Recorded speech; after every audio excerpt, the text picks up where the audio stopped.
It's that time again. It's the Berkey and the Badger Board Game Babble Show. It's going to get wild. It's going to get wacky. It might even get a little zany. We're going to talk about board games and the board game industry. And, you know, we might talk about anything else we want to talk about.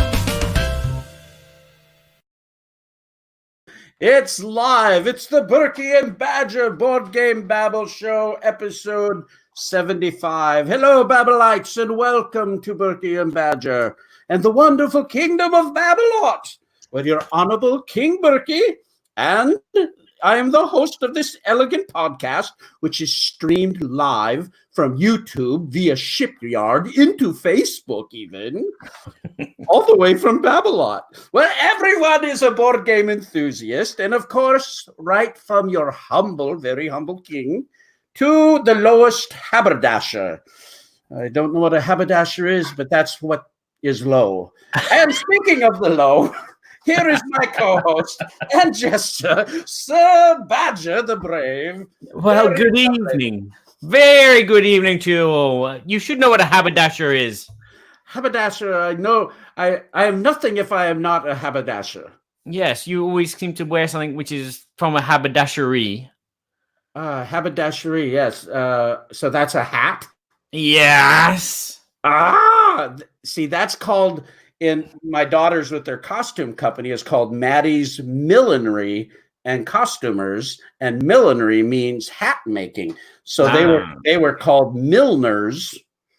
So I haven't actually, I think I've heard the term, but didn't really actually know that. Thank you. There you go. Chris is even backing me up. Haberdashery. Haberdashery. You probably spelled it right. And Chris Goodlet's in the kingdom, and Tim Root is here, and of course Kabuki Kid and Rick Ortloff. We are joining the chat. Yes, lots of people. Hello to you all. Welcome to episode 75. Industrious. I'm doing a Trump. Industrial chats. Yeah. It'll be huge. Believe me. Huge. They will be huge. In this episode, we're going to quickly talk about what's been going on in Babblot, and then we are not doing things that make the king go home. Oh, but we're doing something similar to things go home. Yes. Yes, we are doing something similar. Before moving on to introducing our special guest who's down in the dungeon, we'll open the window in a minute to let some air in because he's yeah. And then we'll finish on our Babble topic, which will be talking about the different hats that people have to wear in the gaming industry. So without further ado, let's open the window and look down there. Look down. And who we have in the dungeon? It's this dude. It's Robert Geistlinger. Geistlinger. Geistlinger and Burkhardsmeyer are on the show. Hey, guys. Hey, Robert, welcome to the show. Thanks for having me. Oh, I'm so glad. We've been good friends for a long time. We've got to know each other through the Dice Tower several years ago, and we've talked about having you on the show so many different times, and then it just never seemed to work. And now that you have taken a position last year with Arcane Wonders, it just seemed like an absolute natural fit to bring you on the show. So congratulations by that. On becoming the new sales manager at Arcane Wonders. Thank you. It's been a ride. It's been a different experience. I mean, it's sales, but it's definitely been more in line with my passion. And I was already a fan of Arcane Wonders to begin with. So, and I came in at a perfect time. So. Yeah, absolutely. Well, when we get to our game show, we're going to give you a little bit of opportunity to talk about some of the things that you've done. And then in our Babble topic, where we're going to talk about different hats and different roles to have in the board game hobby industry, we're going to kind of explore some of that because we have a wealth of experience between the three of us to talk about a lot of different topics and hopefully get some conversation going and help other people in regarding to that. I always wear this hat. You always wear that. You do pretty much, but sometimes it's green, isn't it? No. Only the black one? Just the black one. I have a lot of the exact same hat. He's the Men in Black. There doesn't seem to be a sweat band across it. I buy them in bulk. I buy them in bulk. You buy them. Here's my 12-pack. So what's been happening in your world over there in Babblot there, Barry? Well, I think what's been happening in both our worlds is they've become extremely, extremely hectic. Life has taken a curveball, and stress factor is making steam come out of both of our ears. We were talking very briefly the other day that this podcast is really difficult to get all the moons aligned and get everything together. So we've decided to step back and do definitely one episode a month, which is probably very rare for a podcast. Well, in the past, we've generally, just to let people know, we've always done 2 shows a month, every 2 weeks. But we started doing something that was kind of unique that we thought would be able to create some additional content, but be less time intensive for us. And so we started our Woods of Evergreen segment that we'll be able to just do a live type of thing on YouTube and Facebook. He's shaking his head at me. Anyway, we'll be able to do that with much more proficiency and be able to keep more content out in that regard. But then taking the bigger show that requires a lot more editing and just launch that once a week or once a month, that type of thing. So that's one thing that I think you'll be able to look forward to, is we'll be able to have a little bit more congruent schedule regarding all of that. Hey, Ben Lunches is in the castle. Ooh. Welcome. And Trent Turner, my good friend Trent helped at BGG Con in the booth. Good to see you guys. So for me, I think it's just like you, Badger. Just you've been doing tons of editing of sound files, creating sound works for different game companies, and it's created a lot of workload for me. As many of you know, of course, Game Toppers has taken over my life. my life is a 12 to 14 hour heavy Euro every day. And well, except you're the only worker. I'm the only worker. So placing yourself all over the board. Well, I have a few other workers involved, but trying to get the worker placement to work correctly, And I very seldom get any palate cleansing game in between my Euro game called Game Toppers, but it's all wonderful. It's a pick up and deliver game. There you go. That's fun and wonderful. Hey, we've got Mark Livergood is in the castle. Hey, Mark, good to see you. Yeah, we're so excited getting the toppers out. I'm going to tell you really quick what I've been up to, but we just unloaded 2 full semis of Game Topper components from my manufacturer, the leaf accessory rails, the rail bundles, some of that type of merchandise, including our first batch of standard Adler toppers. The next thing we did is we had our second and our third 45-foot high containers that came with our game mats, second container of game mats, and all of our storage bags for the Game Toppers and the leaf bundles and all of the rail bundles. And it took us 3.5 hours to unload 22,000 pounds yesterday on the one container. And we did that basically 4 times. So you can see I wore my back brace to give you a little clue of how much lifting we did. Wow. Way too much. That's way too much manual labor for me. I'm too old for this crap. More of a thinky kind of person. Yeah, I'm a thinky. I want to have manicured fingernails. I want when I pass and they're looking at the body and trying to figure out what my life story, where they're like, don't think he did any hard labor in his entire life. You could say the same about me. You look at my hands and they don't look hard labor intense, but the rest of my body is. Soft and incredible. Tim Root is in the castle and says, don't forget about to feed your workers. Yes, of course we will. There's no problem with feeding this worker, I can tell you that. He's got a happy mouth, that worker. Yeah. I'm a good eater. Nice product, love. My mom always said I was a good eater too. Oh, good. Well, with that, let's we put a poll up last month. And Barry, you wanted to go through the poll real quick? It was last week, actually. Yeah, a couple of weeks ago when we had Emerson Matsuchi on the show. Yeah, which was 2 weeks ago. 2 weeks ago. Yeah. So, what? Nowhere near a month. Yeah, we did a poll based on our last show, which was the best of 2019. And then I put a poll up of all the games that we mentioned, even Emerson, even Death Standing, which is a video game, which Emerson was his number one. And we asked you to vote if you agree with us or don't agree with us. We had 159 people vote, and the results are like this. A whopping 50% of the results were for Wingspan. So many people agree. That it is one of the best games that was released in 2019. I am not going to stir up any controversy there. I just keep my mouth zipped. And Underwater Cities, obviously with its expansion, because Underwater Cities was actually a 2018 game, that also got 34.5% of the votes. Whereas all the other little games didn't do too well. And I didn't expect like Greenville or Spacegate Odyssey to do very well because they are primarily French releases.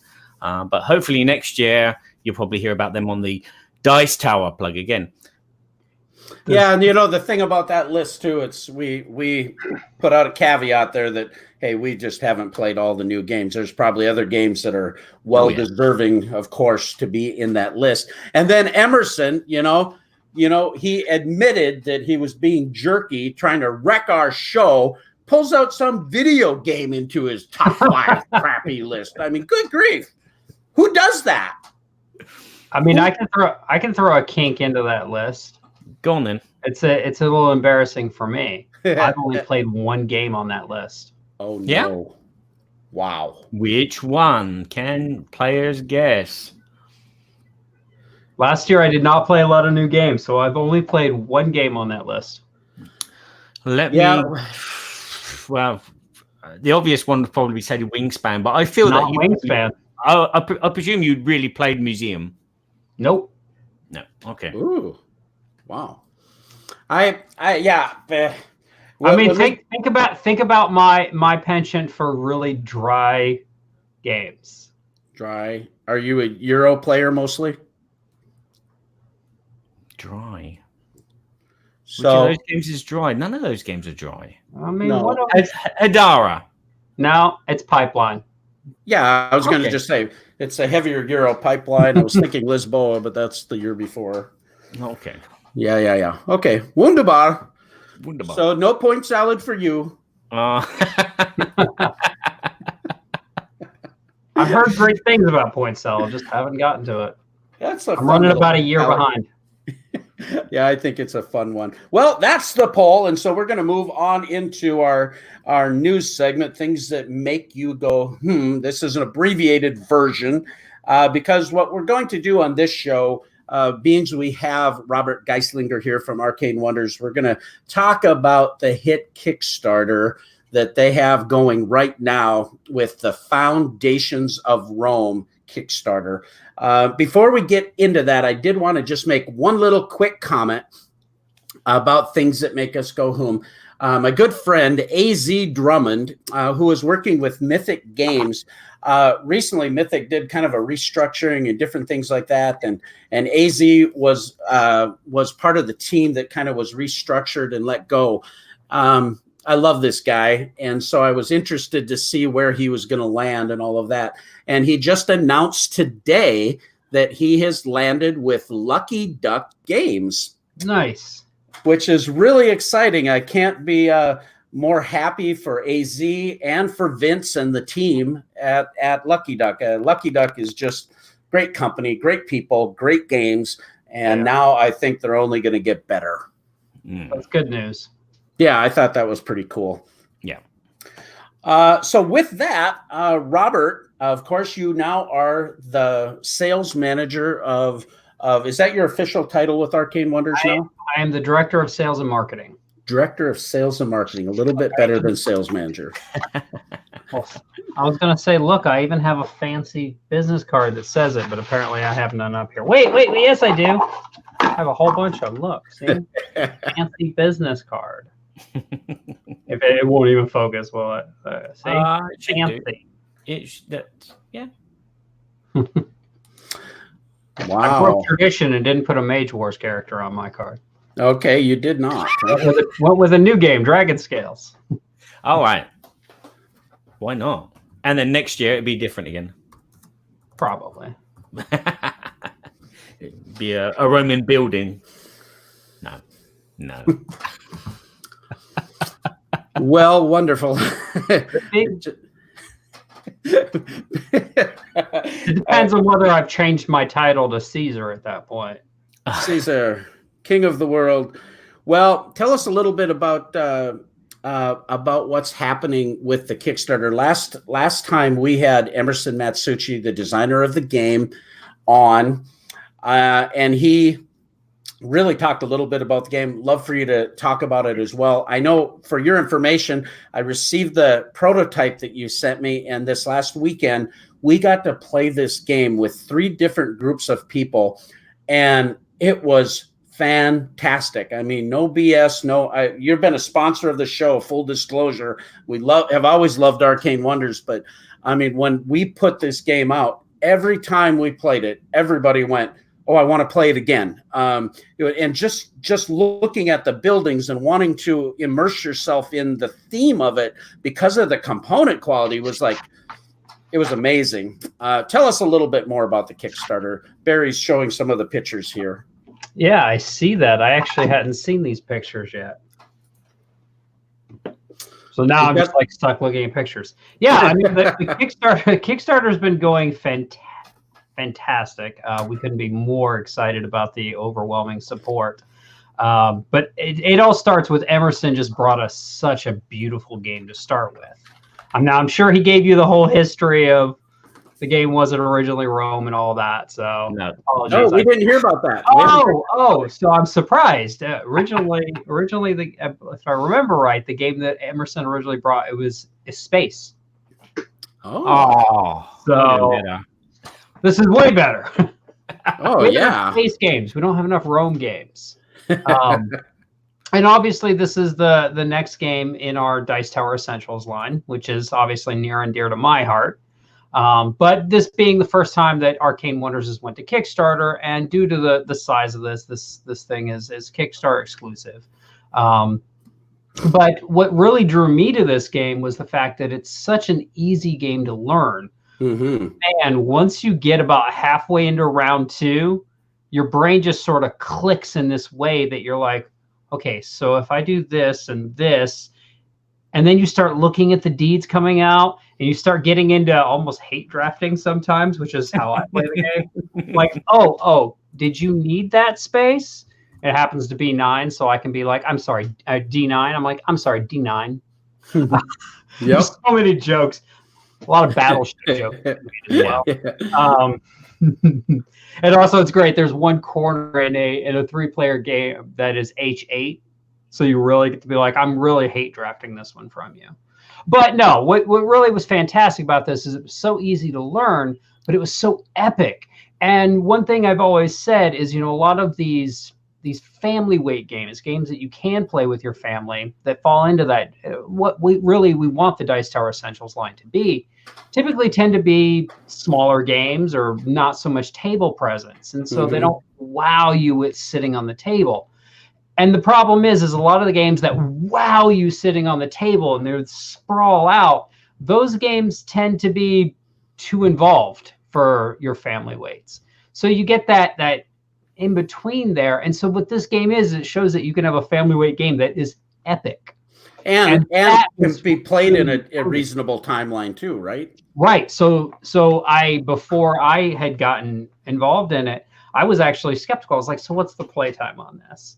And they're like, no, it's about an hour or so. And I'm like, all right. And sure enough, the first few times I played it, I'm like, yep, that was right about an hour. And that was at a 4-player count with me teaching it. So yeah, it's just so satisfying, those buildings. Obviously, all things said, the game didn't need giant chunky buildings, but they bring the game to life in such a way. One of my favorite things is when Tom finally got to play the game with the buildings, because he was like me, he'd only played with the flat paper cardboard stuff for prototype testing. Is at the end he goes, you know what? This is so satisfying. Picking these buildings up is so satisfying, and those are 3D prints. Yeah, and they're unbelievable, and the new ones are going to be amazing, even better. But I mean, good grief! When you talk about satisfying, we talked specifically when we played this game, and we said, "Could you imagine playing this game with cardboard tokens or little blocks of wood or something?" This is amazing. Right, you could, but once you've played it like that, you're like, I just can't even imagine. And I've been making a joke because the pieces that Berkey's holding up were all 3D printed in my kitchen back here. Oh, wow. Right behind this curtain, there are 4 3D printers. Oh, I smell eggs. I smell eggs and not in my kitchen. I smell quiche.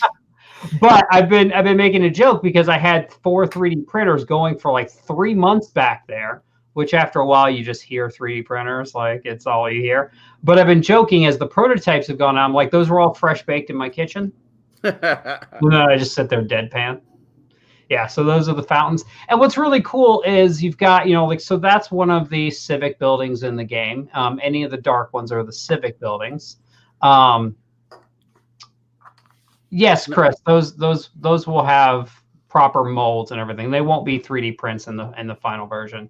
But so that's a commercial building. So you've got commercial buildings that generate coin and some victory. You've got population, which are these sort of buildings here, which generate people in the city, and those have their own separate track. And then those civic buildings that are really, to me, the equalizer, because those buildings score off of the other buildings in the game, including your opponent's games. So example, this library here, which scores 1 point for every person, when that's adjacent to population centers, it's going to score based on the population. So I was like, like you can, when you've got there you go. So you got some apartments here, a library is good nearby. But then you can really get even cooler on that and then put a garden next to that to then generate more points. So that's where it really comes into the puzzle of it. But I also really like when somebody puts in a bunch of population and then someone builds a library. Well, as long as they didn't go full blown with the population buildings, they didn't make the 4s, you can always try to upgrade the buildings into larger buildings, but it doesn't have to be the same type. So I'll be like, oh, you put in some libraries? That's awkward. I've just turned all this into a commercial sector. I think, there's a couple games that it kind of reminded me. It reminded me just a little bit of the game Acquire, which I really love, an older game. And then it reminded me a little bit of Suburbia from Bezier Games, which I think is brilliantly designed too. And so while this is a family weight game that can be played in an hour, and that was our experience as well, and we literally did a 15-minute teach and everybody played. My wife played one of the games, and she's a big Ticket to Ride fan. She likes playing, that family weight type of game like Coliseum and Stockpile and games of that nature. But if they're much deeper than that, she'll that's not her style. But she was fully engaged with it, fully understood the mechanisms right away. And it was so immersive for all of us. But that being said, doesn't mean that it's an easy game. I mean, there's tons of satisfying choices and strategies. And, am I going to go for population and try to get a whole bunch of points there? Or am I going to go for collecting a bunch of gold early on and getting a bunch of land? There's so many options, and the variability because of that mechanism of the auction draft there. Oh my goodness. Yeah, and what's also really cool about that is that's just it. Is people who like lighter games, even though this does have a lot of depth to it, in reality, there's this feeling, even though it's a competitive game, because everyone's building out in the board of Rome, you also have a sense of you're building a puzzle together. And even though I want to win the game, there's something really satisfying as if as a group, in the very end of the game, if you actually did build every single lot in the game, there's something satisfying at the table for everyone, even if you didn't win. So I really love that about it as well. And to speak to people who, want it for that family weight, if you actually look at the Kickstarter page and see our storage solution on there, we've designed that in such a way right out the gate, because that means when you put things away, everyone puts it back onto their things, they pop the lid. The next time you go to play it, you pull a tray out for a color, you put it in front of that player, they pop it off, you deal out the cards to the thing, you're ready to go. Setup time under 5 minutes after your first time playing it. And that was something really important because it looks epic. We needed it to be set up quickly because like those epic games, sometimes let's be honest, like how long does it take you to set up Gloomhaven? Like almost as long as it takes to play a game of it. Well, and the fact that you've family weight game, and the fact that you've went to the trouble to engineer a really good insert, so you don't have to buy a separate insert. I love inserts and so forth, but this allows you. And when I saw what you did with that insert in those trays, I mean, it's crazy, amazing. Just like you said, to be able to play so quickly and yet store it in a professional way. Barry's showing some videos here. I mean, think about, so like your wife, who likes the Ticket to Ride stuff. She's not the kind of gamer who's also going to sit there and wait for you for 35, 40 minutes setting up a game. Like, she's going to check out. She'll be like, oh, I'm already over this. Because now we got a rules explanation too. Family weight gamers don't want to sit around at the table an hour before they get going. Whereas in this case, now teach time is, honestly, I've got it down to, I can teach most people under like 8 minutes or something. Combine that with a 5-minute setup time that you could be teaching while handing out. You can pull this out to your family and be up and playing 10 minutes. And we printed out the rules. I just point this out from the Kickstarter because the prototype I had that you sent me didn't actually have the rules because they were still being developed. But I printed these out, and there's just several pages. I probably can't see this very well, but this is just black and white. Yeah. But we virtually had zero issues reading through this rule set and knowing how to play. Josiah did it, and he's way better at it than I am. But I looked through this, and the size of the text, the way it's organized is just really great, which is really good, especially for this weight of game. You want it to be, like you said, quick to teach. And Tim just mentioned something I see came up in the chat there that's important too, is there's very little wait time between turns because you're only doing one or two things. You buy a lot, or you put out a building onto the lots you have, or you collect money. So turns just go like that. They basically have no downtime in this game. There are times where I actually am trying to think about my next few moves, and they're like, it's your turn. And I'm like, you don't get downtime in this game. And that's another thing that was so fantastic about it. Well, let's talk about the Kickstarter real quick, and then we'll move on to our game show. But this is a little bit of an extended sponsorship spot here, if you will. But the thing that I thought was really thoughtful about the way you guys have handled the Kickstarter is you've incorporated a lot of stretch goals regarding a lot of different monuments that has had backer participation in it. I see that Ben Lunch he's already got a vote in that he wants a vomitorium. So that's a possibility of a stretch goal, I would assume, but no. But you have the Temple of Mars, and you had several of these. Why don't you discuss that just real quick? Personal favorite. Which one? The Temple of Venus being my personal favorite. Okay. I actually wanted that one unveiled first, but well, talk a little bit about the different stretch goals. We've talked about the packaging and that type of thing. Yeah, so we've got the temples, which add to the monuments, and we also incorporated, I forget what level we did. We had the backers actually vote for one, of which the backers did not surprise me. I actually, as soon as we opened the voting, I went, I don't know what the answer is, but I'll tell you what I voted. Okay. I voted for Live Long and Prosper for the Vulcan. So that was what my guess was from the very beginning. I went, listen, These are gamers. Oh my! It's probably gonna be Vulcan. And the last time I looked, Vulcan was in the lead. I actually voted for Diana myself. Okay. But I thought it was going to be between Vulcan and Bacchus. But yeah, so we let him vote on that. We decided from the beginning to not be set on the 5th player colors. So we let the backers vote on 5th player colors. Oh.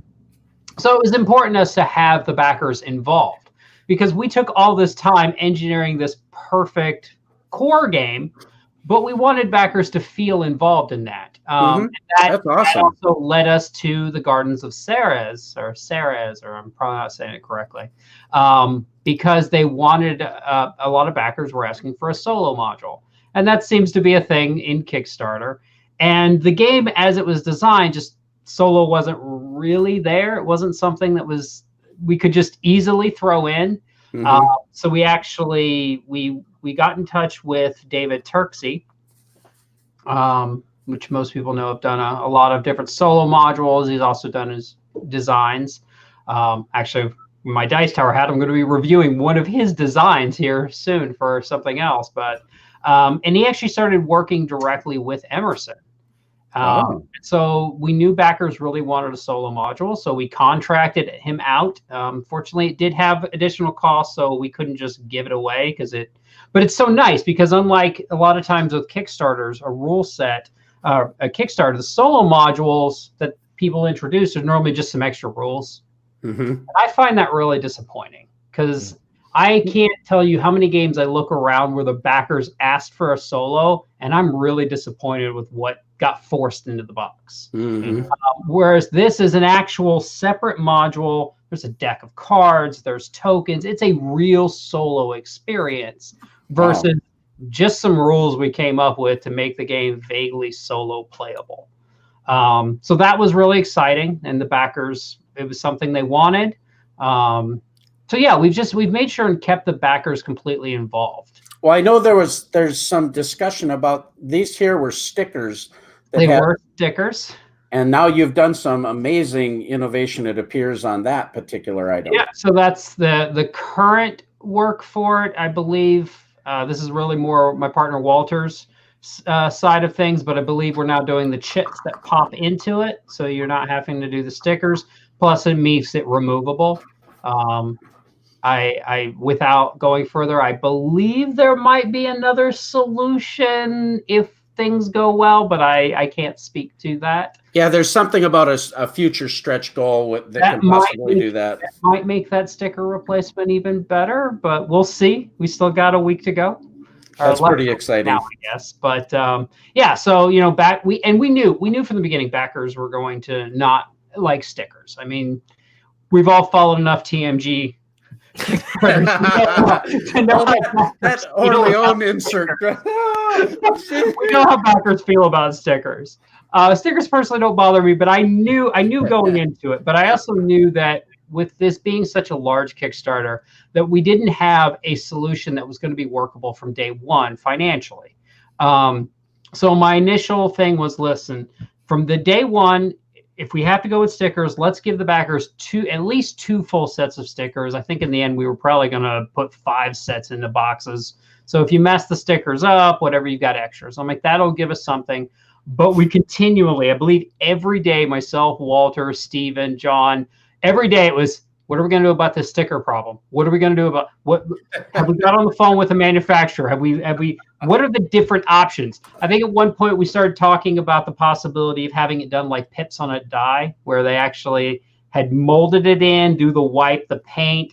That unfortunately wasn't going to work because of the little detail needed. We talked about all sorts of different things, and this was one that came out of, I don't remember who we were talking to, but they brought this to us, and we're like, that would work. Well, that's fantastic. Yeah, it was important that the backers have a say, because especially this being a Kickstarter exclusive, now it was important that they didn't change the game. Right. And there are a lot of times people fall into that pitfall. We still wanted to make sure that Foundations of Rome is the game that Emerson designed. Yeah. So anything that could modify that, we need to get Emerson involved.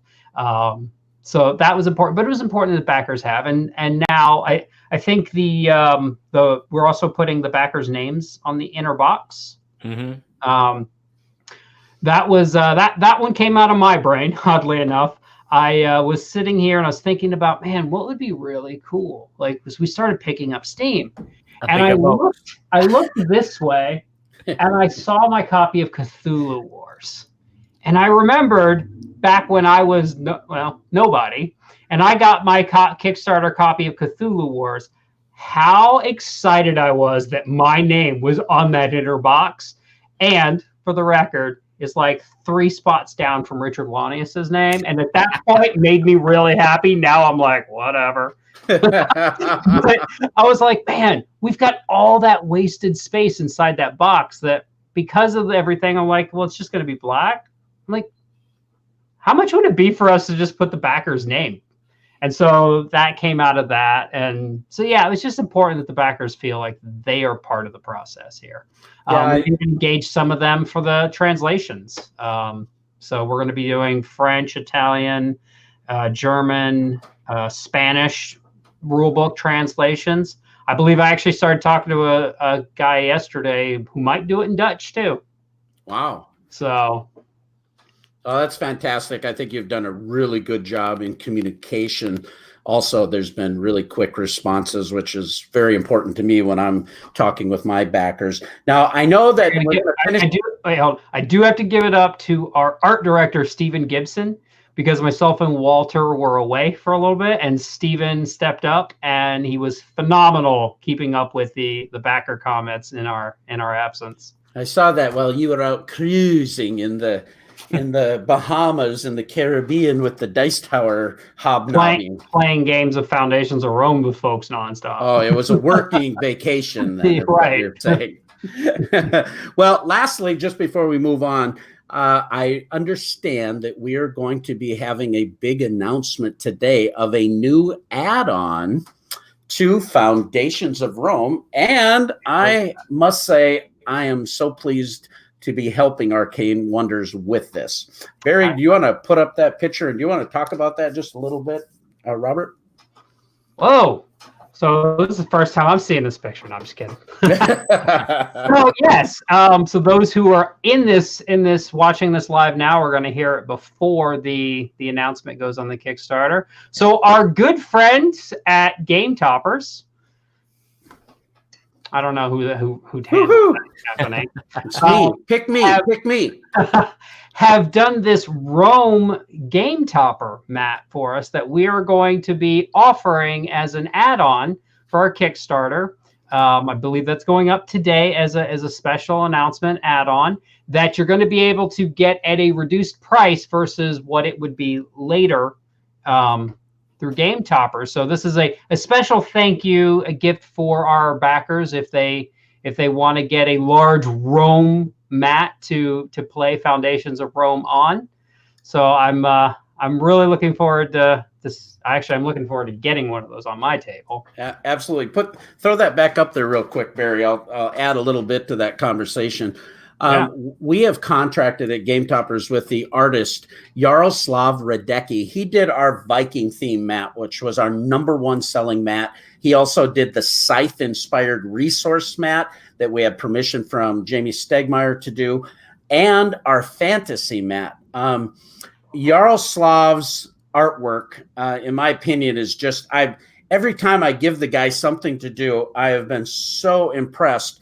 But on this project, we did something slightly different in cooperation with Arcane Wonders. We've been in discussions about this for quite some time, but we wanted to take some of the art asset elements from the Foundation of Rome games so that there was a lot of continuity.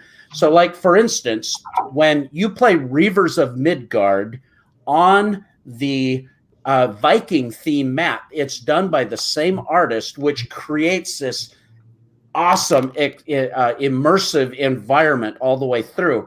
Now, while this mat is a Roman theme mat, you'll be able to play all kinds of games on this. You'll be able to play Trajan and Carpe Diem and Concordia and viticulture. There's vineyards all over. I mean, you can do all kinds of different things, but it's going to have the art style. It's a different artist than you've actually used for your particular game, but it is inspired by that art. So the continuity and the color palette, a lot of attention to detail went into that to show construction of buildings and the temple and all of those type of things. Yeah, can you throw it back up there for a second, Bergie? The Badger?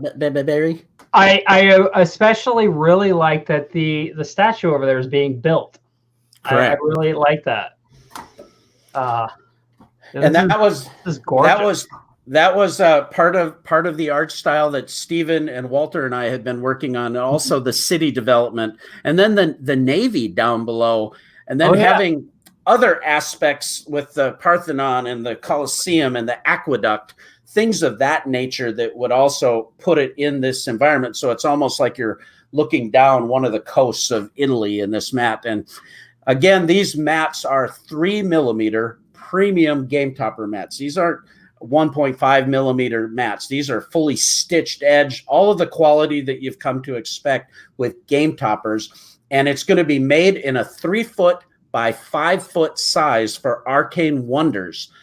We're going to do those on our next offering in all of the game topper sizes, but this will be an early release for Arcane Wonders in this 3 foot by 5 foot size, which fits a variety of different companies' game tables, including one of our options, and just to even put on your normal table. Yeah, it's going to be fantastic. Nicely on my table back here. And so not only an early release for us, but we're also, I said I have to get that from Walter when the announcement goes, but we're also going to be able to offer it at a reduced price versus what it's going to be later. Yeah, exactly. For our foundation's backers. Well, and one of the things, too, that foundation backers are going to have an option on is these wonderful storage bags. Right. And these here also provide just a nice add-on for folks. So it's just keeping in time with what you're doing with quality of your game. You're putting out a top-notch game, and now you're offering extra accessories just to kick it up a notch for those that want that. If you've got a top-notch game, you can't just put it on any old surface. Well, with that, we're going to move right along. We spent a lot of time talking about this, but I am seriously so thrilled for you guys. Congratulations, over $650,000, 7 days to go. Let's pump this thing to $1 million. Let's see where we're at. I haven't checked on since. Yeah, we're at 600 and about to hit 656. Closing in on 5,000 backers. I'm excited. It's amazing. It's so fantastic, and so thrilled for you guys. It has far exceeded my expectations, and it's only going to get better. Well, wonderful. We are now going to move on to our next segment in our game show. What game is behind the door? Someone in Babblot has been a very naughty person and been thrown into the dungeons of Babblot. But Berkey and Badger are nice people, and they're going to give them 3 questions to try and worm their way out of their prison sentence in What Game is Behind the Door?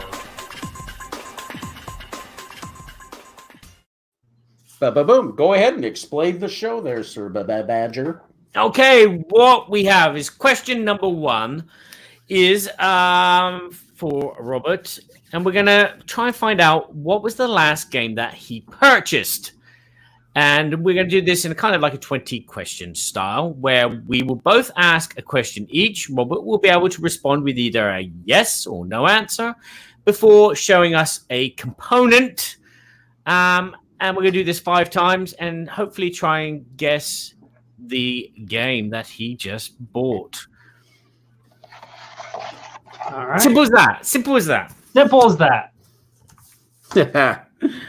All righty. So we're going to jump right into it. Yeah. Hopefully we can guess before the 5 questions each and the 5 components. Well, we will run him through the challenge and the gauntlet. as he is in our dungeon and he shall not defeat us. And don't forget, you guys in the chat can join in and try and guess as well and give us a helping hand.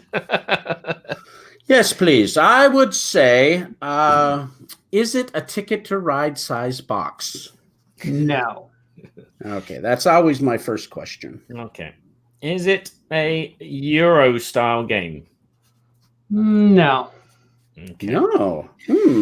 So that's a question. Each Robert's now going to show us his first component. And we will describe it for you podcast listeners at home. He's having a scribble and a squabble, and he's found it, and it comes up to the camera. It's a black wooden archer or an angel. Wow, that's a really good clue. Or Cupid, sorry. It can't be a Cupid, is it? Right. It could have been the wings. I don't know if it was the wings. It's a black Cupid. It's a black Cupid. Wow, it's or an archer. Wow. That's a very unique piece. That's not from the Robin Hood game, is it? I have that. I don't remember that. It's not Robin Hood. It is not. Okay. Let's move on to the second question. Question number 2 then. Is it a worker placement game? No. Wow. No worker placement. You'd think that with the wooden meeple, wouldn't you? It was a worker placement game. You would think so. I mean, there might be a reason why I started that way. An archer. Okay. Is it a game based on fantasy battles, combat? I'm gonna go with yes. Okay. And then we're going to go to component number 2.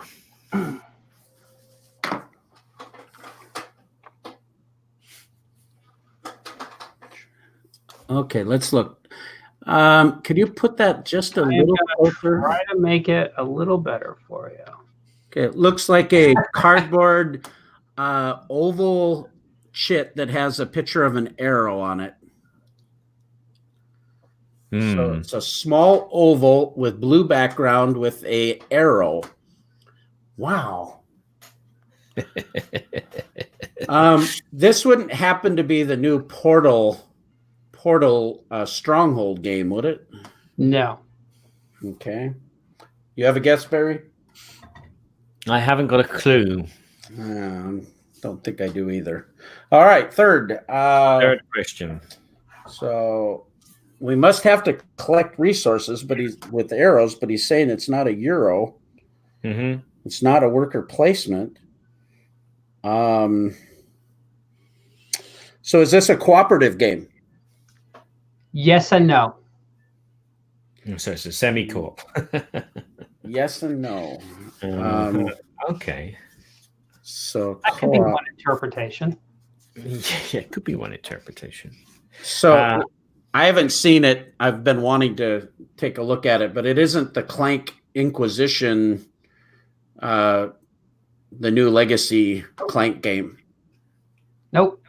Oh, yeah. They got some interesting meeples, haven't they? In their games. Sorry, I didn't let you ask your question there, Barry. That's okay. Give me a chance to try and come up with something really stupid. Like, is there a barbarian meeple? No. Okay. Component number 3. Wow. All right, next component. Well, see, he's connected. He can get all these games from all over the deepest reaches of the world. No, but he has to have paid for it, purchased. And I did. Yeah, he did purchase it. Yeah. Okay, so here's a red die that has a X on one side. It looks like it. I don't know. I can't see what those white like symbols are. Fireball of some sort. Trying to make it. Fireball. Yeah, I think it's a fireball. There's an X. There's a fireball plus. So this is a combat game, I think, and obviously it's combat dice. Mark's taking a guess that it's Dwellings of Evandale. No, that's not available yet. Yeah, no, it's not available. And Robin Hood's already been asked. Wow. So, do you have a guess, Barry? I'm thinking. I don't know why I'm thinking of Root, because they've got Root, That's an expansion for Root. No. Okay. Is it a cool mini or not game? A come on game? No. Come on, would they put meeple in their games? Is it a GMT game? I didn't see a sticker. I don't have a clue. Jeez. Is this game Inquisitor? Is it a recent release in the past 2 years? He looks on the back of the box. Yes. It is in the last 2 years. 2 years. Okay. But he had to look, so I don't even know if he's played the thing. He's just pulling crap out of boxes is what he's doing.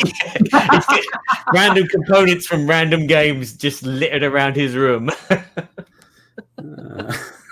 Wait, would these have to be from the same game? No, I'm just kidding.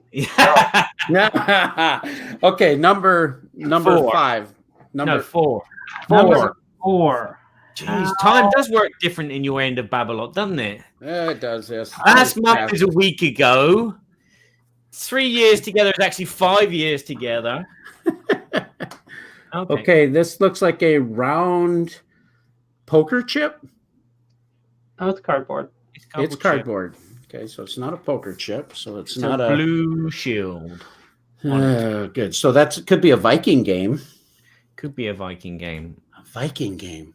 That would be nice. If it was I will guess. I don't remember there being that token though, but it's not Vikings 878. Nope.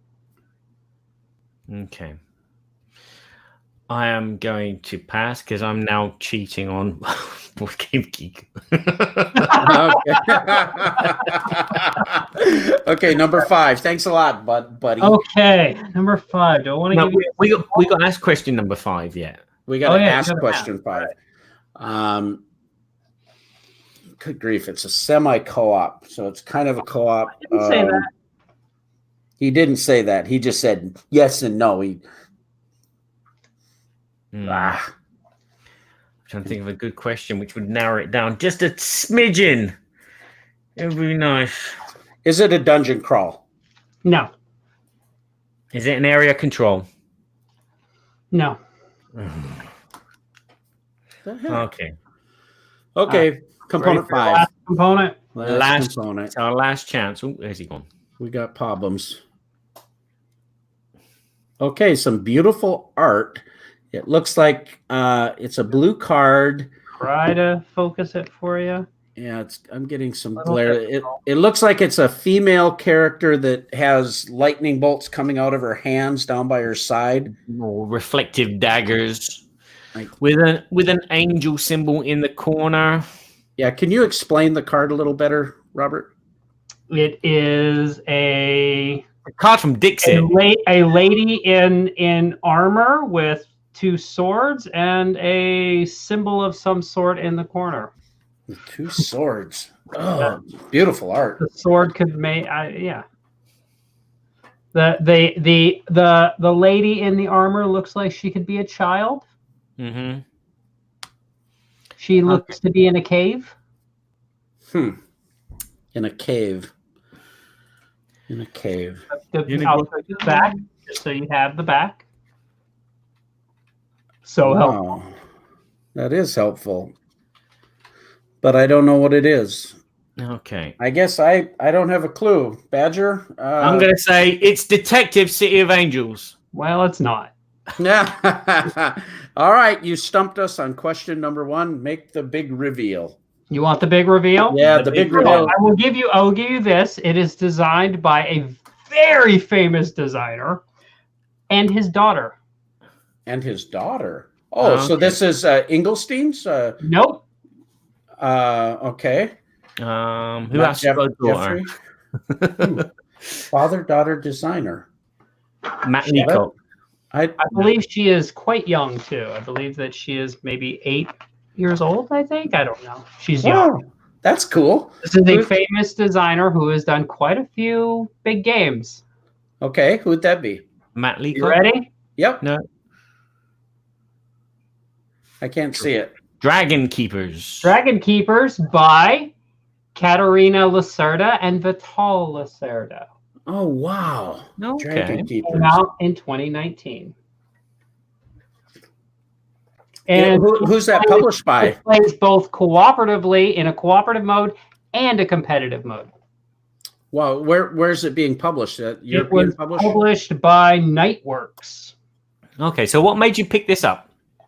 I happened to be in St. Louis, and I, for the first time ever, stopped in at the miniature market location because I'd never been to miniature market. Yeah, that's awesome, Superstore. And this was on the shelf, and I was like, I love this dragon. I love Vital Lacerda, like obviously, right? Boa being one of my favorite games ever, and I was like, you know what? I saw the name, and then I read the story, and I was like, I have to have it. And so I bought it. So impulse buy, like bags and dice and tokens. There are a lot of dice in this game. Okay. Wow. It's a push your luck sort of thing. Okay. So we have been stumped on question number 1, but we still have 2 questions to come back and keep him in our dungeon. This has happened before. This means nothing. Because if he gets out, he's going to do something arcane. You know that. Yeah. It'll be a wonder. Fireball. I wonder. Okay, we'll move on to question number 2. What is the game that Robert is most excited about getting? And in this question, he's going to doodle, or he has already doodled a doodle for us to try and guess what the game is. So he has not already doodled. Okay, so we're going to do some intermission music. Do, do, do, do, But he does have the ability to doodle because he knew that he was going to. Doodle, doodle, doodle, doodle, doodle, doodle, Right, doodle, so doodle, doodle. I am most excited about it. Doodle. Yeah. All right. Okay, here comes the pen. This is like watching that painter. The pen is mightier than the man. Bob Kane? It's not Bob Kane. That's Batman. I'm Batman. Bat Dad. Batman. I think he's got the box next to him. He's going to draw the box cover art. Well, he brought up the BGG because he doesn't have the game yet because he's excited about getting the game. Okay. All right, he's doodling. So he's not doing a Pictionary kind of doodle. He's actually going to be drawing the box from BGG. No. He's going to make this really easy for you. He's an accomplished artist. You do know this. Oh, yeah. You know, some people call him a master. This is a scientific fact. You said that about Marty Cornell, and then he drew like a stick figure X-wing. Oh, no, X-wing, a TIE fighter. But you know, beauty's in the eye of the beholder. Some people thought it was amazing. Yeah, because my art is terrible. Just so everyone. Don't put yourself down like that. All right, you ready for my artwork? We're ready. Yeah. The master reveals. You're actually going to get this question, I hope. Oh wow! I just noticed I wrote this on the back of a retailer pledge terms. Oh, nice. Here's my doodle. Okay, a little closer, please. Wow. Okay, it looks like it's got a cat. Or it's a duck bending down. No, it's that new game, Cats in the Box or whatever. It can't be a new game because it's a game that's not even out. He said. No, it's that one. It was a Kickstarter. Island of Cats. Island of Cats. Island of Cats. Cat Island. I guess that's close enough. You are correct in the game, but it's Isle of Cats. Isle of Cats. Isle of Cats. Yeah, people are posting. In fact, Blue Peg, Pink Peg, Christina just posted a picture, and she took the cover off so that the cat would jump in it. And the cat didn't want anything to do with the cover. And I'm like, why are you putting the cat in the cover of your game anyway? Only bad things will happen. Yeah. people who are allergic to cats will not want to play that game. So tell us why you're so excited about getting Isle of Cat. Honestly, because cats. Oh, It's a game you're rescuing cats. Listen, I am an absolute sucker for any game with cats. Just a quick tip out there to designers who want to pitch me something. If there are cats in it, there is a real good chance that I'm at least going to sit down with you. Well, they should just put a cat picture next to their signature or something. And the designer of this also did the Doran Gardens, I think, which I enjoyed. Something. It's Frank West. And just the artwork in it is absolutely beautiful. And everyone who knows me who has played it has been like, you're going to love this. okay. And so I am very excited about getting this and playing this game. I knew it was going to be my sort of thing. Plus, yeah, you're rescuing cats. What can I not like about this? You must rescue as many cats before the evil lord arrives. I'm like, yeah, I'm in. Yeah, so your image was a bit more cryptic than it actually was, because I thought it was like maybe a cat sat in its own pee-pee. This is actually an aisle. This is an island, and that's a You cat. thought it was a litter box. Here's a litter box. Yeah, that's what cats do. They just pee anywhere. Well, sir, the godfather of board games, Scott Alden, has graced the kingdom of Babblot. All right, I'm out. Hi, Ollie. Yes. All right. On to the third question. We're tied 1-1. Brookie and Badger against our prisoner.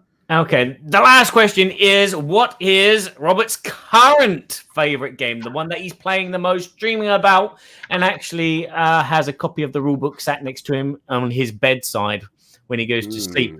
He's going to now give us 5 one-word clues, and we're going to have a guess in between each one to try and decipher what his game is. Again, you guys at home, or you guys listening, you guys watching, can join in. So I saw this in there before because I have 2 games. When you make current, does it mean just like a current game that's my favorite? It can be my current favorite game, period. Your current favorite game, the one you think about the most. The one that I always think about? Okay. How 5 one-word clues. 1 words. All right. It's the decider. Avalon. Avalon.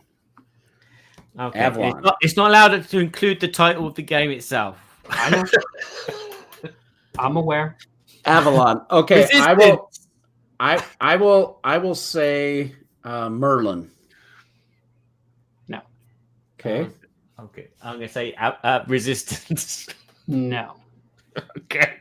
Word number 2.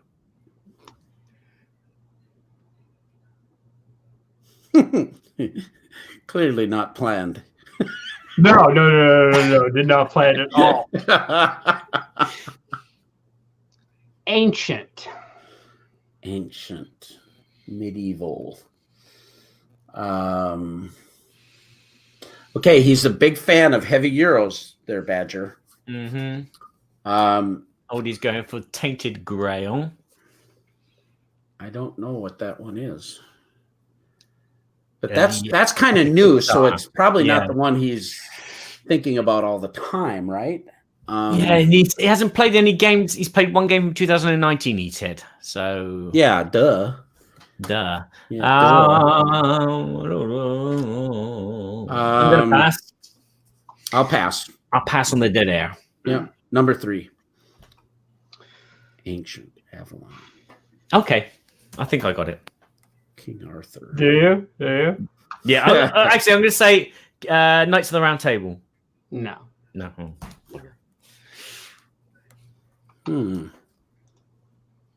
Mediterranean.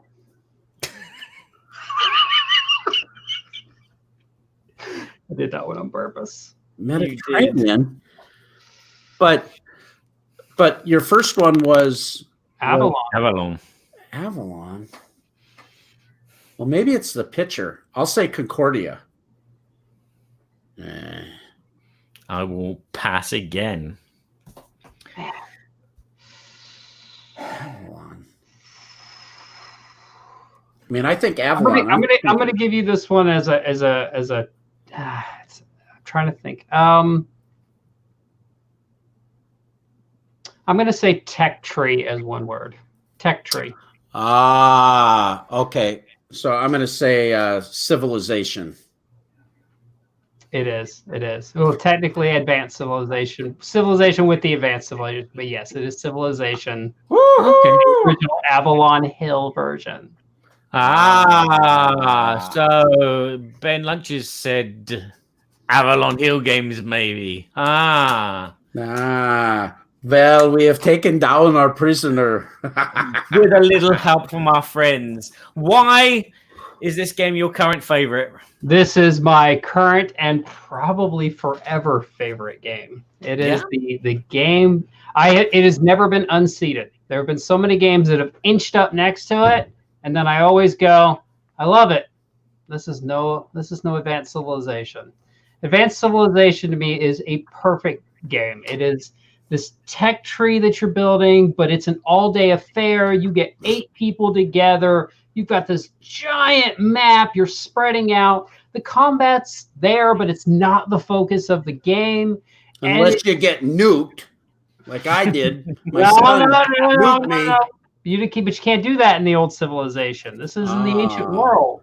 Ancient. This isn't Civilization from and honestly, it's the game for which all other Civ games to me are completely dependent upon. I still think about games I have played of this, which were 1 and 2 day affairs. And I think, man, if I had just moved into Crete, or if I had just taken my ships, and I still think about games that I played 5 years ago of this. Wow. This is the game where I'm like, listen, if we get a day, this is happening. This is what we're doing. This is I can't walk over there and get it. It sits up there. It's forever the game that keeps me awake. And if there's ever a game that can dethrone that game and incorporate all the feelings I get, I don't know what I'll do at that point. I feel like Civilization, Advanced Civilization, the way people feel about Twilight Imperium. It's just forever.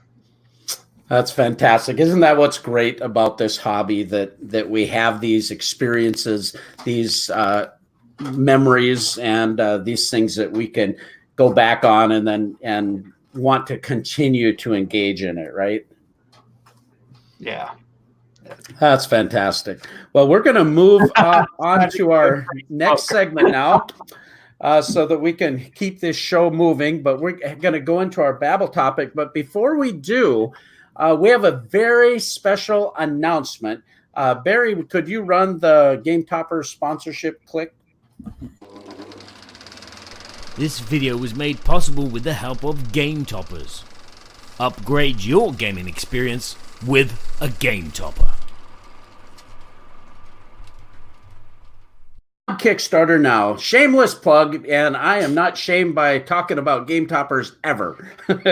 But we ran a special giveaway last year at many of the conventions where people could register to win a Game Topper, and there was a variety of ways that they could do it. But ultimately, we put together, with the help of Mark Streed from the Board Game Corner and the Dice Tower preview videos, Jeremy Holmes from Blue Peg Pink Peg wrote this amazing Holmesian mystery that we collaborated together on, put a ton of time into this 4-part video where people could see these clues, and they could then enter the clues at the end of this reveal video, which ended up revealing our brand new 2 models of our Game Toppers, the Irene Adler topper, the 36 by 48, and the Moriarty, the 4-foot by 4-foot topper. But people could enter to win a $1,000 Game Topper package. And what was so cool about this is if they had already pledged for a Game Topper, they could still enter the program, the contest, and they would get a credit. So there was no purchase required or anything of that nature. But we have done the drawing, and drum roll. Is he about to announce how I won? The winner of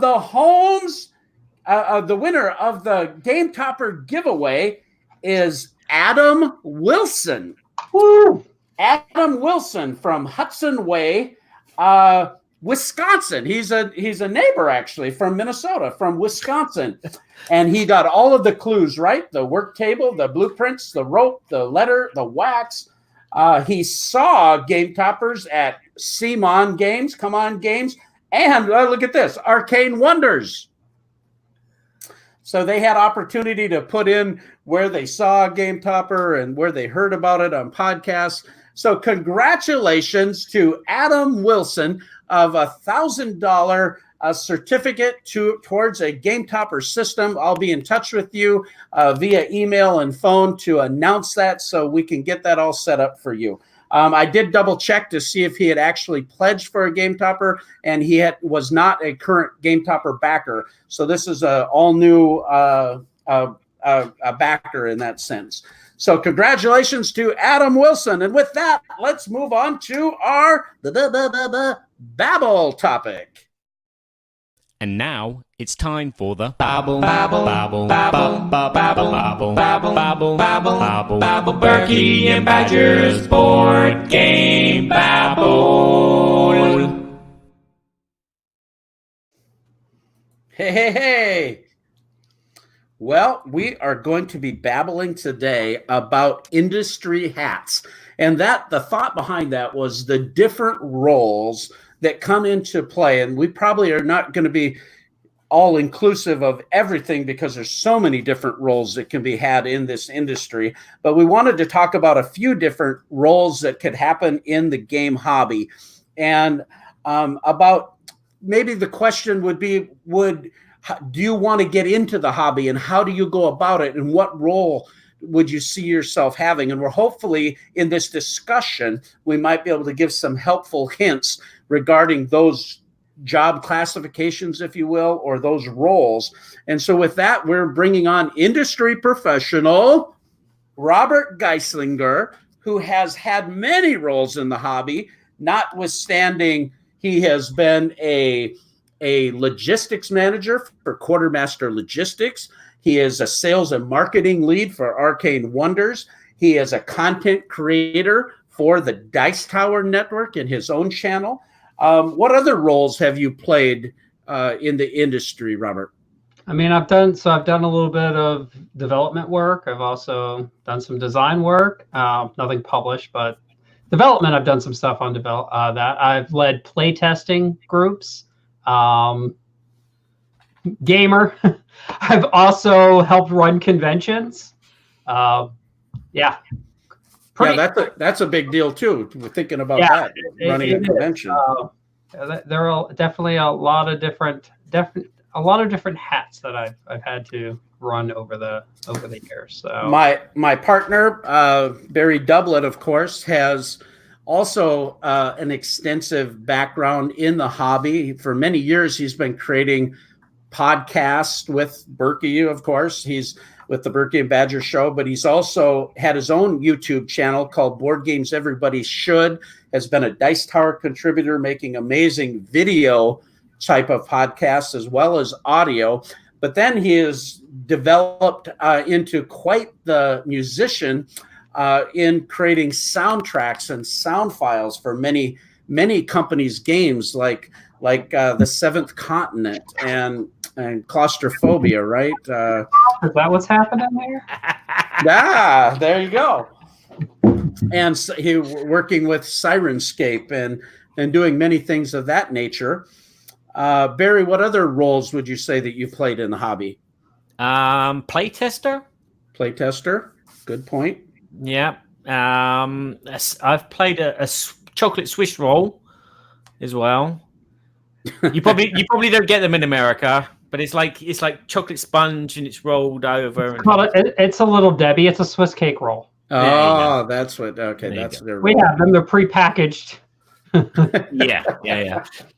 But, and you've been a demoer you've demoed games and helped booth sales well, not boost sales, but enlightened people on the pleasures of a particular game, or to getting people to sit down at a table is one thing, but then to envelop them into a world which is contained in a cardboard box is another thing. So that they then want to give money for. Yeah.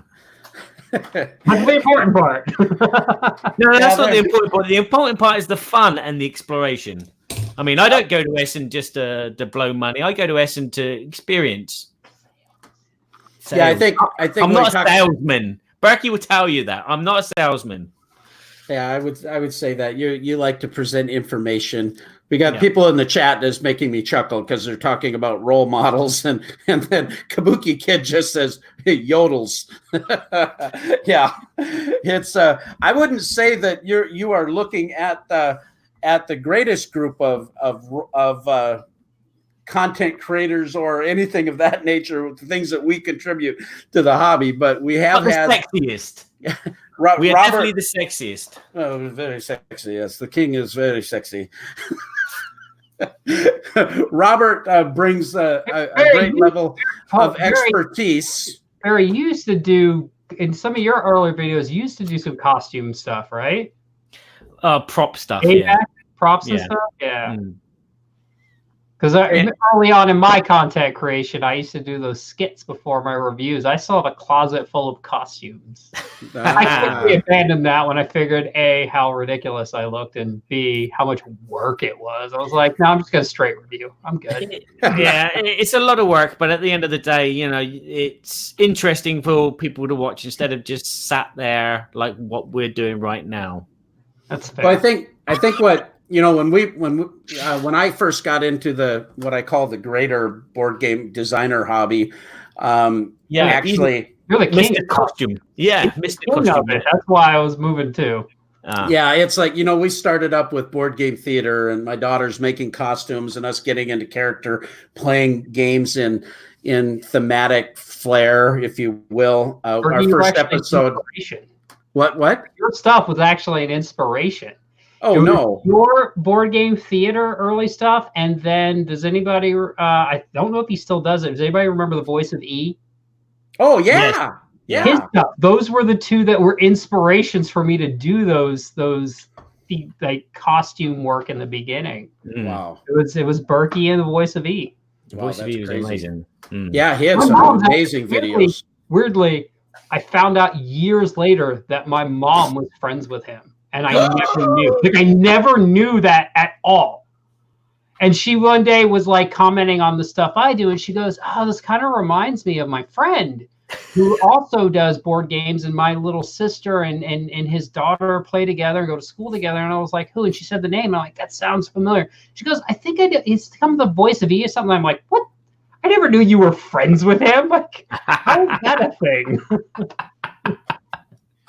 Yeah, he had some really cool production value, his videos too, alongside with the costumes and the zany. I think, it's all subjective. Some people like zany humor, some people don't. And we were really trying to go just for that fun factor. And I think when we talk about all these roles, and people wanting to get into the industry, well, for me, the whole thing was all about fun. Designing a game table was all about fun. It wasn't about building a business. It was all about fun initially. And getting into the hobby in a greater way, if you will, by wearing all these multiple hats. There's so many things. You could become a media creator, a YouTuber, a podcaster, perhaps, working on the back end side of the industry as a logistics manager, managing, the sales and marketing, designing, publishing and manufacturing, sound engineering, sales. I mean, there's so many different things. But what I've found true is that people who start out in this industry oftentimes end up wearing many, many hats, because one particular job description generally is not self-sustaining, and you have to have a lot of skill sets to do anything professionally. Would you agree with that? It's also a simple fact of this might look glamorous to everyone, but most of our companies are very small. Yep. Like for Arcane Wonders, for example, there are 5 of us. 5 people put out these games. And so like it's important that everyone in the company, while you have what your role is, like I'm sales and marketing, but that you're willing to do any other job that comes. Like I do playtesting, I take pitches, I will work on development, I will do those other things, because there's no way our companies can sustain themselves if you're not willing to do that. If we all stayed in that corporate structure of this is my job, none of us would get anything done. Now some people might say it's not a bad thing what I'm about to say, but most of us would only get out like 1 game a year tops. Yep. So it's important, and there's a lot that goes on in it. While I do sales and marketing, the fact that I had a background in logistics was perfect because we were coming into this Kickstarter, and having someone who knew logistics side of things was super important. And while it's not technically within my role, it was important that I was willing to step in and do it. So yeah, you do have to be willing to do whatever is asked. And if you don't know something, just be willing to learn it. And that's actually the most important thing in this industry is know what you know and don't know what you don't know, but be willing to know it, like to learn it, to have someone teach you. And this industry is very open with each other. So like when I got in here, there were certain things I didn't know. And I didn't just ask people at Arcane, hey, well, how do I deal with this particular distribution or whatever? I went to other publishers and I'm like, hey, how do you deal with this and stuff? And people will share that sort of information with you. So we're very open. So that's a very important thing to keep in mind in this industry. And that's something you get through building that network early on, through doing things like demoing. Even when I was at Quartermaster, I still did some demo work for some publishers at their booth. Mm-hmm. And even now, being at Arcane, if there was a show I wasn't going to with Arcane, for whatever reason, if we weren't going to do it, I might still ask another publisher, hey, you want somebody there demoing your games, just to keep working on that. But I think you bring up a really good point about, it looks glamorous, and I know a lot of people aspire to I would love to work in the board game hobby because I love board games. I love going to conventions. I love doing this.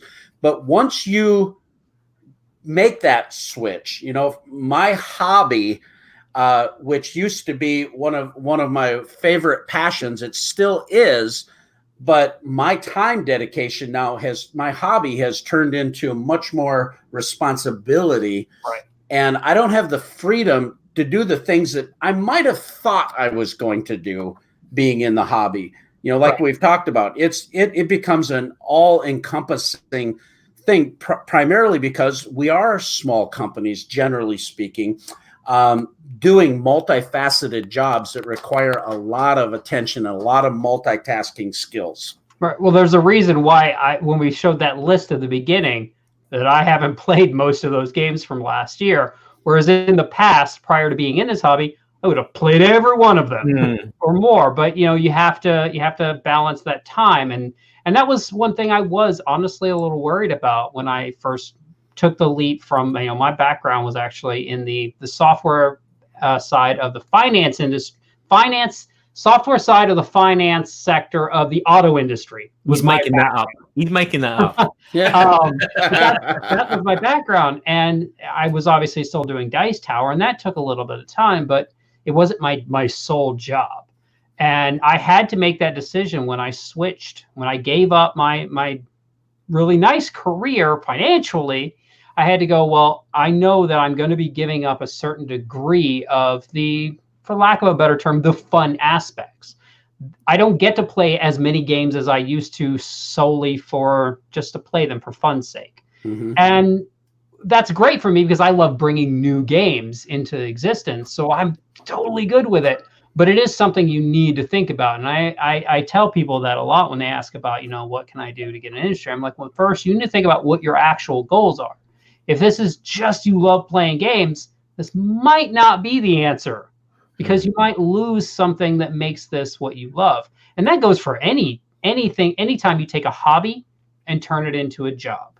I mean, even when I used to program coding as my hobby. It was fun. I like hacking things and making things work. And then when it became my job, I was like, this is dreadful. And since even now getting out of doing it, I've never returned back to it. I do not code for fun anymore. I'm like, no, I'm good. You did say hacking there, didn't you? Oh, I did a little bit, not black hat stuff, but I was part of the original team that worked on a lot of the original drivers for like the whole Hackintosh movement, making PC hardware work. I was in those early days, so. Well, Barry, I know your life has changed a lot due primarily to the success of your music taking off as background music for a lot of major projects. And now your time has become more limited. And then plus you're still creating media, but the ability for you to even create music and media and enjoy your hobby. Tell us a little bit about that, how that affected you. It is a lot of juggling. I mean, if you are looking at a career in the business, look at what you do good and what you enjoy doing. I enjoy playing games. I enjoy talking about games. I enjoy getting to the nitty gritty. But my upbringing is music. My first love in life is music. The first thing that touched me emotionally was the sounds of instruments going in one ear and out the other ear, and so that's my lip horn into it. It was a mistake. It was an accident. It was a case of me asking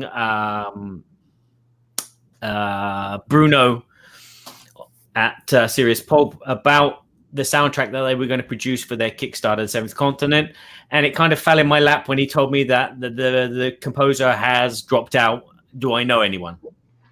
You know yourself. Wow. Yeah, I know myself, and That's so that kind of fell into my lap. So it's a kind of be in the right place at the right time, know the right people, kind of thing. And it's I've always believed in working hard and climbing up the ladder, but sometimes that's not the case. Sometimes it is a case of sticking your foot in the door and getting where you want to get to. And you could say that about certain Trump people who just wedge their way through life like that. If you've got a vision of what you want to do and you know what you're good at, then aim for it. It may be just demoing. It may be just spell checking rule books. Paul Grogan does a fantastic job, but he doesn't make $1 million per word out of that. So he does his rules explanations and everything. But also, what's important is to make sure that you know what it is you want to do and what it is you don't want to do. Like this really does apply to people who really want to design games. Make that if that's what you want to do, don't try to be a publisher and don't try to do these other things, because you will end up unhappy and you'll quit the whole thing. Make sure you do the things that you want to do, and don't try to cludge yourself into things that you can't do, and you might end up just muddling the whole thing.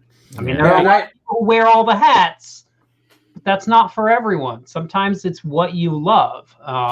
That's why not every musician turns into a great producer either, and not every actor makes a great director. Well, I'm a big proponent of round peg, round hole, square peg, square hole. I'm reading between the lines there. Well, you have a lot of people that maybe they desire to do something, but you do have to have skills if you're going to do it well. Otherwise, you don't have sustainability. And ultimately, if you're not doing what's in your gifting, if you want to call it that, within what you have to offer, if you start trying to be something else, that can put you down a path. Sometimes it can be very disappointing. Right. And so we're not trying to discourage anyone from being in the industry, of course, just giving some thoughts. For me, my background has been sales. I've been in sales since I've worn so many different hats. I was a grocery store manager. I worked at a furniture store and sold furniture. I worked as a securities a manager for quite a while. Top all of that. Yeah. Well, I was a photographer for Glamour Shots for 5 years. Glamour Shots. Wow. Fantastic. I knew that the only skills I could bring to anything was I love to talk and I'm pretty. My job needed to fit that. It was black hat photography was what the business was, right? Yeah. So anyway, I mean, I've done a lot of different things in my life, but I always think back about the things that I've done that have prepared me to do what I do now, and what has always prepared me to do the next thing in my life. And I was uniquely, I think, gifted and have gained some experiences to be able to do a product like a Game Topper, to be able to first market it, to be able to produce it with quality and have the problem solving skills and all of those things. And then the business background, because I've run several businesses, to be able to make sure that I do what I say and that it's a viable business. And while I'm not a perfect individual or anything by that matter, I do have certain skills is what I'm saying. And so if you want to get into sales and marketing, you probably should have some sales and marketing skills. You might be naturally inclined, but that's different than actually being skilled. Also be willing to do, like, the board game industry suffers sometimes from not having enough people who are willing to do normal jobs. There are jobs that are not, like, a production manager is not an exciting job for a lot of people. But let me tell you, those jobs, those are the steady jobs. There are a lot of back-end steady work. And that was actually something that was important to me when I first came via Quartermaster. I was like, I want a job that has real world, like, outside board game analogies. I want a steady job. So be willing to do those back-end jobs, because there are a lot of people who want to get into the industry and they only think about those front-facing jobs. Yeah. And they don't think about that there might be back-end jobs that they're great for, and actually maybe that's what they're doing for another company already. Mm-hmm.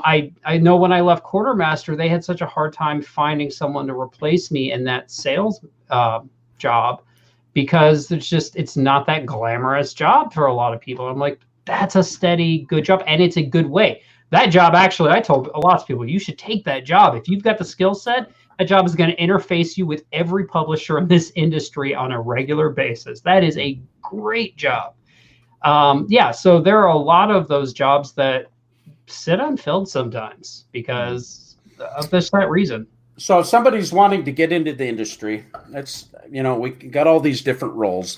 What are some ways that you'd recommend? What kind of tips could you give people? I mean, the easiest way is volunteering. Obviously, that's always going to be. Any of us publishers are always looking for volunteers at shows. Especially, what's really helpful for you is if you're local to a particular convention. If that's your local convention, you're going to be a great asset for people looking for it. Like, for example, PAX Unplugged recently, a lot of us didn't have enough volunteers, and that's a great way to just get yourself in with a publisher, endear yourself to them, and you don't have to stick to one publisher. One of my volunteers, I think, actually was working 3 different booths throughout the convention. So just doing demoing and volunteering is really an easy way in. Nowadays, most publishers will pay you for your time. So that's one way to do it. Also, taking advantage of any playtesting groups in your area. Here we have a few, and that will really allow you to network a lot. Those are going to be the 2 easiest ways. I mean, you could go the route that I went and just immediately start putting yourself on YouTube right off the door. But I don't recommend it, because then years later, you have to look back and see that terrible stuff you did, and it's there forever. But I mean, that's really it. It's putting yourself out there and just and networking. But also, on Facebook, there's the Tabletop Games Facebook group that Ross from USAopoly does a fantastic job of running.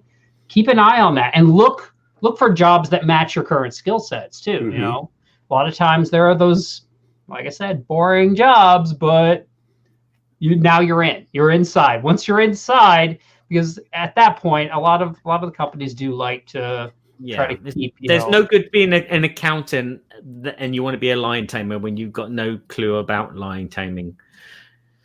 Monty Python reference there, anyway. So I mean, it's the same advice everyone always gives, but it's good advice for a reason. Yeah, this isn't something you just put your resume on the job search and the LinkedIn's and that type of thing for this industry. It is so much more relational. Right. And, I think when we started Game Toppers, it was well over 5 years of being involved in the industry with a variety of different people and being able to develop relationships. Say that again? It's still a baby industry. It was owned by big companies at the beginning in the early 1900s. And now it's just branched out as, like anything, little upstarters. I mean, I know a lot of designers who've designed their first game have gone straight into publishing, and now they own, quite substantial publishing houses. And most of them figured out that's because they preferred publishing over designing. Yeah, but they still design as well. So, but I look at we just recently have made a part-time hire with Game Toppers, and we've hired on a contracting basis Miranda Linville. Miranda and Brad, they live in Indianapolis, but they're going to be helping us coordinate all of my conventions.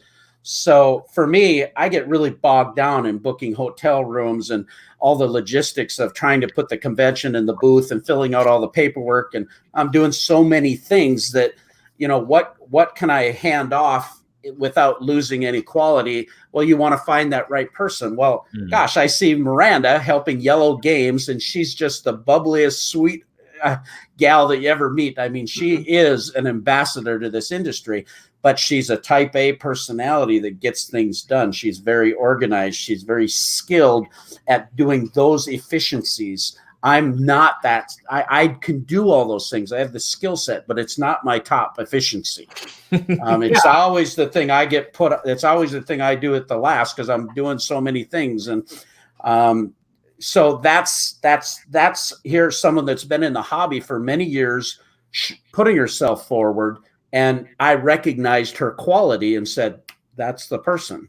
Yeah, and that's just it right there. Like, for example, if I ended up needing to hire, if Arcane got to the point we needed another body that was going to do that sort of role, I would first go through the list of people that I've had at conventions who didn't just, work the booth or by themselves, but actually took an active role in helping me run that booth. Those are the people I'm going to look at first. I'm like, well, do they have the skill set to run this by themselves and take that off my plate? So yeah, I mean that's exactly it. Putting yourself out there. I know. One of Skybound's recent hires for, I forget what the job is, was a guy who I had seen around for quite a while, just doing booths at different things, and I was like, that makes such sense why he got that job, because he really did put himself out there. So yeah, we are a relationship industry. We really are. And to take that a step further, if you can breed your workers, which I did. Okay, I'm not going to go that route. Okay. My son Josiah, computer science major, incredibly bright, good communicator. He's carrying all the Game Toppers around the warehouse. We are both doing those menial jobs.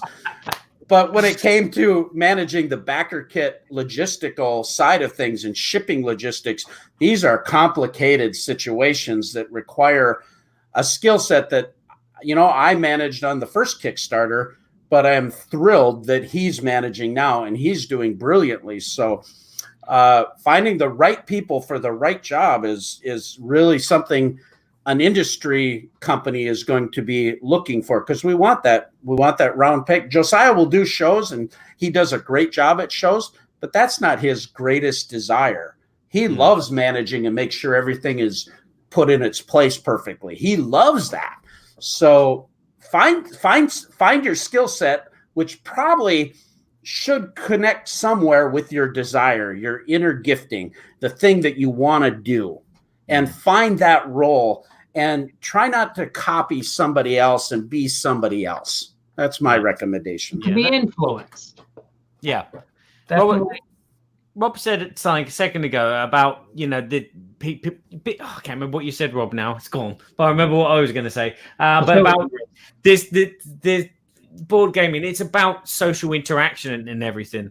One of the things that I've noticed since knowing publishers and people that work for, companies, is there's a lot of changes. Someone will be working for this company and then they will move on to another company and vice versa. There's like this crisscross of staff, I don't know if you've seen that. Yeah, and actually, I think that's actually something that's actually kind of important in our industry that does happen, because we, at the end of the day, while there's all this technical and logisticals and all this other, we are a creative industry. Yeah. And if you just have the same people at one company forever, it can stagnate, and that creativity can get lost after a while. And actually moving people out, like, my predecessor went to CG and then I came into here. That actually allows a little bit of cross-pollination that actually I think is actually really important for industry. We don't really talk about it, but I think it's actually an interesting way that happens, bringing people from one publisher to the other and moving them around. While it looks like a hopping sort of thing, it actually, I think it benefits our industry a lot in that sort of cross-pollination thing, because at the end of the day, this is a creative industry, and creativity doesn't work after a while within the same bubble of the same people. Welcome to my bubble. I'm looking for employees. I need someone to play the fifth D and E on my piano because I'm getting fed up playing it. That's strangely, oddly specific. Yeah. I was going to say my G string on my classical guitar, just but the one string. You just got one little guy underneath there, just like. Yeah, because it keeps detuning naturally. I pluck it and it detunes, and it's always the G string. Well, we talked about industry hats. I think the thing is there's a lot of different, a lot more going on in being involved in the hobby than you might recognize. Especially if you're going to turn it into a profession, you're going to need to prepare yourself that you're going to have to wear a lot of hats. Some of the hats I wear, I don't always enjoy them, but I wear them. And that's just kind of the way it is with life. But make sure that the main thing you're doing is what you love. And I love interacting with people.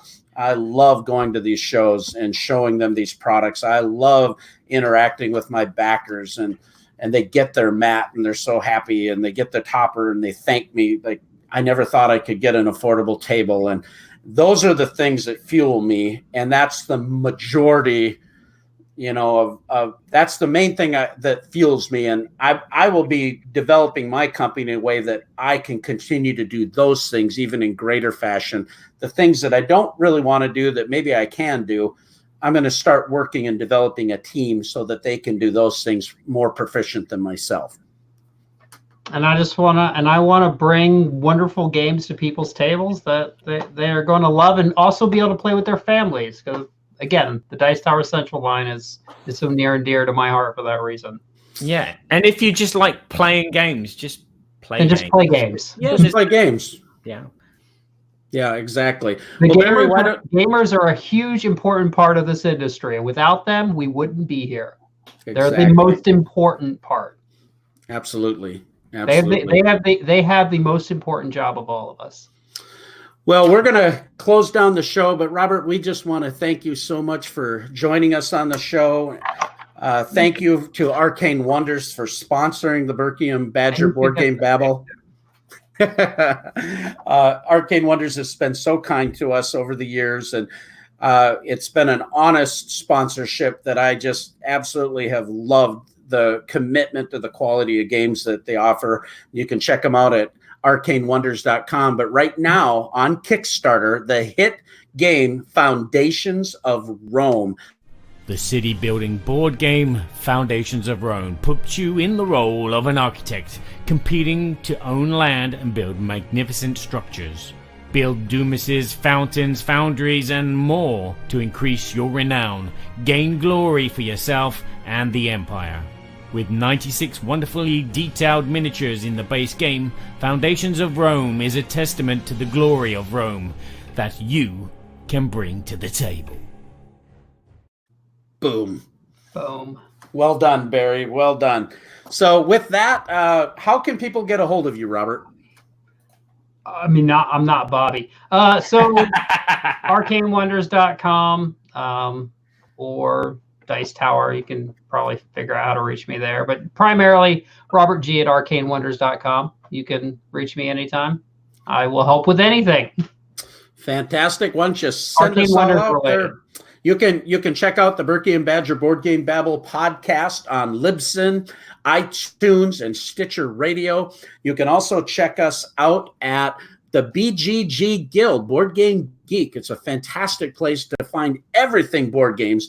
And our guild is number 2248. 2248. And Barry's going to put up a poll about industry roles. What would you want to do in the industry?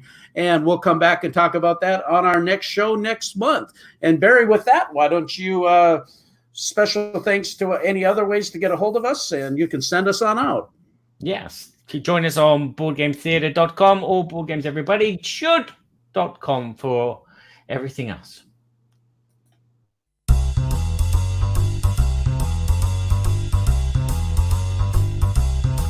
We're so glad we had this time together. Now it's time to go. It won't be long until we have another show.